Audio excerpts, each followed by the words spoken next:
One of the things I love to do is to talk to the folks who enjoy reading my books. And it's not often that I get out and meet them face-to-face, but I spend a lot of time on Facebook and Twitter and on the Faces of Evil website and the weekly briefings, just talking to folks and finding out what's going on in their lives. And, I know they like to hear sometimes from me and what's going on in mine, and so I thought we'd go through some pictures that you might find interesting. My older sister, Marianne, was the person who really took care of me when I was a little baby and toddler, because my little brother and I were kind of unexpected.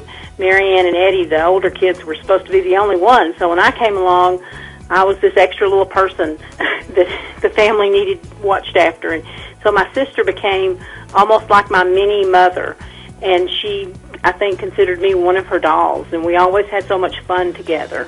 And then when my little brother came along, she had 2 more little dolls to take care of, but she was a good big sister. And then I had a new partner in crime, one that I could boss around, and one who would listen and do whatever I said, because I was now the big sister. So my little brother, Johnny, was really what I would call my partner in crime, because we did everything together. We climbed the apple trees on the farm, and we explored the woods and waded through the creeks and just had a blast. And, he would remember those days a little bit different from me, although we had a great time, like I said. He was always my guinea pig. If I wanted to know what would happen if we tried something, he was always the person who got up there and tried it while I watched and took notes. But he survived it, so he's okay. And then this next picture is my real-life hero, my husband, Nani.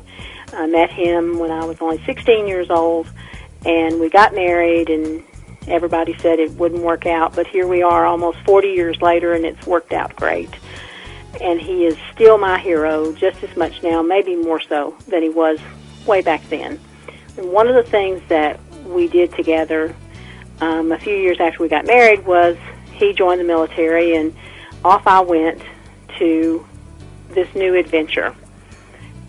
And one of the places we ended up was Texas, and that was in the early years, and I hadn't had an opportunity to go to college. So while he did the soldier thing, I did the school thing.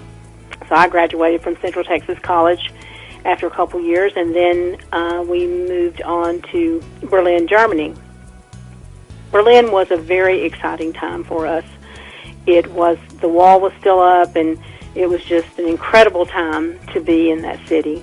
And we worked with the Allied forces, the French soldiers, the British soldiers, and Soviet soldiers. And the picture here is of one of the military balls that we attended, and we were really young. And sitting right next to me is a young guy that we met over there by the name of Tom Panetta, and his uncle, Leon Panetta, as you've probably seen him in the news, was part of our government and just about to retire, but Tom looks just like him. And then many years later, when the kids were not grown but older, and I began to consider what I wanted to do in life, I decided to go back to the writing, which was something I had done a lot when I was a kid, and I used to write stories all the time. And then I kind of forgot about that because marriage and kids.